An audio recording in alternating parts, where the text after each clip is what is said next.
بسم اللہ الرحمن الرحیم۔ السلام علیکم ناظرین۔ برگد کے گھنے درخت کے سائے کے قریب موچی بیٹھ کر اپنا کام کرتا تھا۔ پھٹے پرانے بستے سیتا تھا اور جوتے مرمت کرتا۔ پھر کہیں جا کر اسے اتنے پیسے ملتے کہ اپنا اور اپنے بچوں کا پیٹ بھر سکتا تھا۔ موچی غریب تھا مگر دل کا بہت زیادہ امیر تھا۔ وہ اپنے ساتھ صبح ایک روٹی لے کر آتا اور دوپہر کو پانی کے ساتھ روٹی کھا کر اللہ تعالیٰ کا شکر ادا کرتا۔ روٹی کا ایک ٹکڑا توڑ کر وہ اس کے چھوٹے چھوٹے ٹکڑے کر کے چڑیوں کو ڈال دیتا۔ چڑیاں درخت سے اتر کر اس کے آس پاس بیٹھ جاتی، چوں چوں کر کے روٹی کھاتی اور پھر سے اڑ جاتی۔ کھانا کھا کر اور چڑیوں کو کھلا کر وہ برکت کے نیچے تھوڑی دیر لیٹ کر آرام کرتا اور نماز پڑھ کر پھر سے کام میں مصروف ہو جاتا۔ ایک دن موچی کے پاس کوئی مسافر اپنے جوتے کی مرمت کروانے آیا۔ وہ دیکھنے میں نیک آدمی لگتا تھا۔ اس نے سفید کپڑے پہن رکھے تھے، سر پر سفید ٹوپی اور ہاتھ میں تسبیح بھی تھی۔ اس وقت موچی کھانا کھا کر چڑیوں کو ٹکڑے ڈال رہا تھا۔ مسافر نے دیکھا کہ روکھی سوکھی روٹی میں سے بھی موچی نے ایک ٹکڑا چڑیوں کو کھلایا ہے اور پھر ہاتھ اٹھا کر اللہ تعالیٰ کا شکر بھی ادا کیا ہے۔ مسافر نے موچی سے کہا، کیوں میاں تم سوکھی روٹی کھا کر بھی اللہ تعالیٰ کا شکر ادا کر رہے ہو، جبکہ اس دنیا میں ہزاروں لوگ ایسے ہیں جو اچھے اچھے کھانے اور پھل کھا کر بھی اللہ تعالیٰ کا شکر ادا نہیں کرتے۔ آخر کیا بات ہے؟ موچی بولا، میں کسی سے کم نہیں ہوں۔ اللہ تعالیٰ نے مجھے سب سے بڑی دولت صحت سے نوازا ہے۔ صحت نہ ہو تو انسان سب کچھ ہوتے ہوئے بھی کچھ نہیں کھا سکتا۔ میرے ہاتھ پاؤں سلامت ہیں، محنت کر سکتا ہوں، صبر کی دولت تو میرے پاس ہے نا، پھر میں کیوں نہ اپنے رب کا شکر ادا کروں۔ یہ چڑیا میری پڑوسی ہیں، ان کا بھی حق ہے۔ میں اپنے پڑوسی کا حق ایک نوالے سے ادا کرتا ہوں، اس سے میرا کچھ بھی نہیں بگڑتا، میرا کچھ نقصان نہیں ہوتا، بلکہ چڑیوں کی چوں چوں سے میری ہمت اور بڑھ جاتی ہے۔ مسافر یہ بات سن کر بہت خوش ہوا۔ اس نے قرآن پاک کی چند آیات پڑھی۔ موچی نے ادب سے یہ آیات سنی اور مسافر سے کہا، ان آیات کا مطلب بھی مجھے سمجھا دیجئے۔ مسافر نے کہا، ان آیات کا مطلب یہ ہے کہ اے اللہ، بادشاہی کا مالک تو ہی ہے، جس کو چاہے بادشاہی دے، جس کو چاہے عزت دے، جس کو چاہے ذلت دے، تیرے ہی ہاتھ میں بھلائی ہے، بے شک تو ہر چیز پر قادر ہے۔ موچی نے مسافر کا جوتا مرمت کرتے ہوئے کہا، میں آپ سے مزدوری نہیں لوں گا، آپ مجھے یہ آیات سکھا دیں، میں ان کو زبانی یاد کروں گا۔ مسافر نے موچی کو یہ آیات یاد کروائیں اور سلام کر کے چلا گیا۔ موچی کو آج بہت خوشی تھی، اس نے بڑا اچھا سودا کیا تھا۔ اسے جب بھی وقت ملتا وہ یہ آیات پڑھتا رہتا۔ یہ آیات اسے اتنی پیاری لگی تھیں کہ وہ ننھے منھے چڑیوں کو بھی جھوم جھوم کر سناتا تھا۔ چڑیاں جب بھی چوں چوں کرتی تو کہتا، واہ بھائی واہ، آخر تم بھی یہ آیات یاد کر چکی ہو۔ اسی طرح دن گزرتے گئے۔ پھر کچھ ایسا اتفاق ہوا کہ کئی دنوں تک کوئی بھی آدمی جوتے مرمت کرانے نہ آیا۔ موچی کے پاس تھوڑے سے پیسے تھے، وہ ان کا آٹا لے آیا۔ چند دنوں کے لیے تو روٹی کا انتظام ہو گیا، لیکن اس کے پاس کام ابھی تک نہیں آ رہا تھا، آٹا ختم ہو گیا تھا۔ چڑیا کی روٹی کا انتظام کر کے چلی گئی تھی۔ موچی نے کئی دفعہ اٹھ کر پانی پیا، اس کو بھوک لگ رہی تھی، اسے اپنی بیوی اور بچوں کی بھی فکر تھی۔ شام کو تھکا ہارا اداس گھر آیا۔ گھر میں اب کوئی اناج نہیں تھا، سب بھوکے ہی سو گئے۔ اس عالم میں 2 دن اور بھی گزر گئے۔ پانی کے سوا ان کے پیٹ میں کچھ بھی نہیں گیا تھا، سب بھوک سے نڈال ہو گئے تھے۔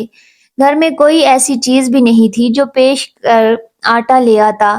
موچی کی بیوی رونے لگی اور بولی، ارے معصوم بچے مر جائیں گے، 4 دن سے ان کے پیٹ میں ایک دانہ بھی نہیں گیا ہے، ان بچوں کا کیا قصور ہے؟ تم سامنے والے گھر جاؤ، وہاں آج کوئی دعوت ہے، باہر دیگیں پک رہی ہیں، تم پڑوسی سے کچھ پیسے یا کھانا مانگ لاؤ تاکہ ان بچوں کا پیٹ بھر جائے۔ مجھے اداس بیٹھا تھا، کہنے لگا، نیک بخت، سامنے والا پڑوسی بڑا گھمنڈی ہے، بے حد مغرور ہے، میں کسی کا احسان نہیں لینا چاہتا، مگر ان بچوں کی حالت بھی نہیں دیکھی جا رہی، مجھے اس سے کوئی امید تو نہیں، لیکن تم کہتی ہو تو چلا جاتا ہوں، شاید اللہ اس کے دل میں رحم ڈال دے۔ موچی نے اپنے پڑوسی کو جا کر سلام کیا اور اس سے کہا، 4 دن کی بھوک نے مجھے مجبور کر دیا ہے کہ آپ سے اپنے بچوں کے لیے تھوڑا سا کھانا مانگوں۔ یا کم سے کم آپ مجھے کچھ پیسے ہی ادھار دیتے، میرے پاس جب پیسے ہوں گے میں واپس کر دوں گا۔ بچوں کی حالت مجھ سے دیکھی نہیں جا رہی، آپ کو یقین نہ آئے تو میرے گھر چل کر دیکھ لیجئے، آج بھی انہیں کھانے کو نہ ملا تو وہ مر جائیں گے۔ پڑوسی نے ہنستے ہوئے کہا، تو بڑا چلاک بنتا ہے، گھر کے سامنے دیگیں پک رہی ہیں اور تو نے سوچا کہ اس بہانے سے کھانا مانگ کر مزے اڑا لیتا ہوں۔ ارے بدبخت کمینے، محنت کر، ایسے کمانا بڑا مشکل کام ہے پیسہ۔ میں نے ابھی بڑی محنت کی جب یہ گھر بنا ہے، میرا اور تجھ جیسے مفت خوروں پر اپنی دولت کیوں برباد کروں؟ میں بھاگ جا پہنچی، بیچارہ خاموش کھڑا رہا۔ پڑوسی نے اپنے نوکر کو آواز دے کر کہا، ارے ذرا اس کمینے موچی کو دھکے دے کر گھر سے باہر تو نکالو، کھانے کی خوشبو پر فقیروں کی طرح لپک کر آیا ہے، میرا پیسہ حرام کا نہیں ہے جو ان پر لٹا دوں۔ دو تین نوکر بھاگے آئے اور موچی کو دھکے دے کر باہر نکال دیا۔ موچی میں طاقت تو تھی نہیں، دھکے کھا کر زمین پر گر پڑا، نیچے پتھر پڑا تھا، اس کا کونا پیشانی پر لگا اور خون بہنے لگا۔ جیسے تیسے ہمت کر کے اٹھا، پیشانی پر ہاتھ رکھا اور آہستہ آہستہ مسجد کی طرف چل دیا۔ اس حال میں گھر جانے کی ہمت بھی نہیں تھی اس کے اندر، بچے تو کھانے کی آس لگائے بیٹھے تھے، باپ کا انتظار کر رہے تھے۔ مسجد میں جا کر اس نے پہلے تو پیشانی کو صاف کیا، پھر وضو کر کے نماز پڑھی اور اللہ تعالیٰ سے رو رو کر گناہوں کی معافی مانگی۔ روتے روتے کہنے لگا، اے اللہ، بادشاہی کے مالک، تو ہی جس کو چاہے سجدے اور جس کو چاہے ذلت دے، تیرے ہی ہاتھ میں بھلائی ہے، بے شک تو ہر چیز پر قادر ہے۔ وہ موچی بیچارہ روتا جا رہا تھا اور یہ آیات پڑھتا جا رہا تھا۔ اتنے میں مسجد کے اندر ایک شخص داخل ہوا، اس نے موچی کی زبان سے یہ آیات سنی، اس کے دل پر بڑا اثر ہوا۔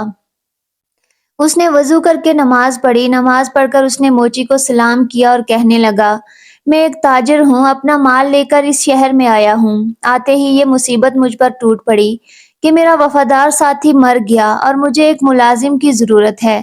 تم بھی اللہ کے گھر میں ہو اور میں بھی اللہ کے گھر میں ہوں، اگر تم میرے ساتھ مل کر کام کرو تو میں وعدہ کرتا ہوں کہ تمہارا حق پورا کا پورا ادا کروں گا، اور تم بھی وعدہ کرو کہ ایمانداری سے کام کرو گے۔ موچی نے اللہ کا شکر ادا کیا، اللہ تعالیٰ نے اس کی دعا سن لی تھی۔ اس شخص نے موچی کو کچھ رقم دی، موچی بازار سے کھانا خرید کر گھر لے گیا، سب نے ساتھ مل کر کھانا کھایا۔ موچی نے تاجر کے ساتھ مل کر کام شروع کر دیا، تھوڑی ہی مدت میں اس کے پاس بہت سے پیسے جمع ہو گئے۔ جب سوداگر اپنے وطن واپس جانے لگا تو موچی نے خود تجارت شروع کر دی، اللہ تعالیٰ نے برکت دی اور چند ہی سال میں شہر کا امیر ترین آدمی بن گیا۔ موچی نے ایک خوبصورت مکان بنوایا، وہی آیات جو ہر وقت پڑھتا رہتا تھا، ایک پتھر پر لکھوا کر اپنے مکان پر لگوا دی۔ اب اس کے یہاں کئی نوکر کام کرتے تھے، باورچی خانے میں بہت سارا کھانا پکتا تھا۔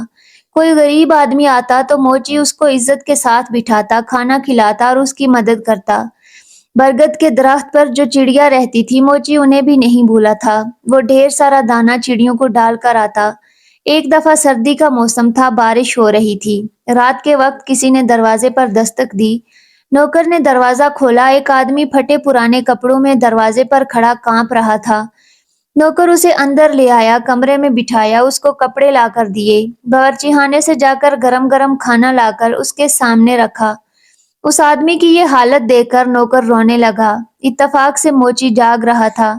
اس نے نوکر کو روتا دیکھ کر پوچھا، کیا بات ہے؟ نوکر نے کہا، حضور، آپ کے دروازے پر جو آیات لکھی ہیں ان کا مطلب آج میری سمجھ میں آیا ہے۔ ابھی جو فقیر آیا ہے، چند سال پہلے یہ بڑا امیر آدمی تھا اور اس کا بہت بڑا مکان تھا، اس کے پاس بہت سی دولت تھی، مگر یہ ہر آدمی کو حقیر جان کر ذلیل کرتا تھا، کسی کو صدقہ خیرات تک نہیں دیتا تھا۔ آج اللہ تعالیٰ نے اسے خود فقیر بنا کر یہاں بھیج دیا ہے۔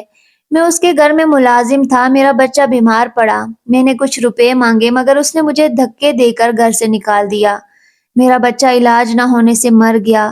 آج اسے اس برے حال میں دیکھ کر مجھے رونا آ گیا۔ واقعی اللہ تعالیٰ ہر چیز پر قادر ہے، عزت اور ذلت اسی کے ہاتھ میں ہے۔ موچی دوسرے کمرے میں گیا تو دیکھا کہ اس کا وہی مغرور پڑوسی کھانا کھا رہا ہے جس نے اسے دھکے دے کر باہر نکالا تھا۔ موچی نے اس کو سلام کیا اور کہا، میں آپ کا وہی غریب پڑوسی ہوں جو موچی کا کام کرتا تھا، ایک بار کئی دن کے فاقے نے مجھے آپ کے دروازے پر جانے پر مجبور کر دیا تھا، آپ نے دھکے دے کر باہر نکلوا دیا تھا اور میری پیشانی پر اس دن لگنے والی چوٹ کا نشان ابھی تک موجود ہے۔ پڑوسی نے موچی کو پہچان لیا، وہ روتے ہوئے کہنے لگا، اللہ تعالیٰ نے مجھے سزا دی ہے، میرا سارا کاروبار تباہ ہو گیا، بیوی مر گئی، بچے آوارہ ہو گئے اور میں خود بیمار ہو گیا ہوں، مکان بھی بک گیا، اپنا سر چھپانے کا ٹھکانہ ہے اور نہ کوئی آسرا۔ سچ ہے، جو بھی دولت پر غرور کرتا ہے اس کا انجام خراب ہوتا ہے۔ واقعی اللہ تعالیٰ جسے چاہے عزت دیتا ہے اور جسے چاہے ذلت دیتا ہے، اسی کے ہاتھ میں بھلائی ہے اور وہ ہر چیز پر قادر ہے۔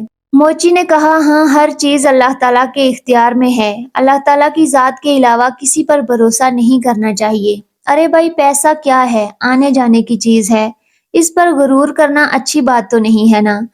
خیر، تمہیں اب بہت سزا مل چکی ہے، سچے دل کے ساتھ اللہ تعالیٰ سے توبہ کرو، اللہ تعالیٰ اپنے بندوں پر بڑا مہربان ہے، وہ ضرور تمہاری توبہ کو قبول کرے گا۔ میں تمہیں کچھ رقم دیتا ہوں، اس سے تجارت کرو، اللہ تمہاری مدد کرے گا، بے شک اللہ تعالیٰ ہر چیز پر قادر ہے۔ دوستو، مجھے امید ہے کہ آج کی ویڈیو آپ کو ضرور پسند آئی ہوگی۔ ویڈیو کو لائک کرنے کے ساتھ دوستوں کے ساتھ شیئر بھی ضرور کیجیے گا۔